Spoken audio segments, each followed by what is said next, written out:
হাদিসের মধ্যে আছে, নবী সাল্লাল্লাহু আলাইহি সাল্লাম বলেন, এই জমিনে কোন পাপের কারণে, কোন অপরাধ জমিনে হলে আল্লাহ সবচেয়ে বেশি গুসা হয়, আল্লাহর প্রেস্টিজে লাগে, আল্লাহর আত্মসম্মানে লাগে।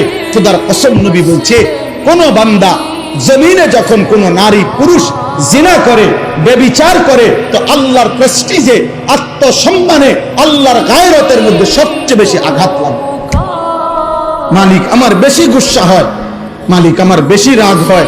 এই জন্য গুসার কারণে নবী বলছেন, আল্লাহই তো বিধান, এই জন্য বলছে, বন্ধু বন্ধু ওই জেনা করলো, ও ব্যভিচার করলো আমার জমিনে, ওরে খাওয়াইলাম আমি, ওরে পড়াইলাম আমি, এত বড় কায়নাত দিয়ে আমি তাকে লালন পালন করছি, ওরে আমি বলছি তার জন্য আমি হালাল বিবাহের ব্যবস্থা রাখছি, ওরে আমি বলছি তার স্ত্রী আমি ব্যবস্থা করেছি, ওর যৌন চাহিদা আমি আল্লাহ দিয়েছি, ওই নারী আমি সৃষ্টি করেছি, এই পুরুষ আমি সৃষ্টি করেছি, শাহওয়াত আমি সৃষ্টি করেছি, লজ্জাস্থানের চাহিদা আমি সৃষ্টি করেছি, এত কিছু আমার দেওয়া ও আমার জমিনে আমার দেওয়া জিনিস পেয়ে নাফরমানি করলো।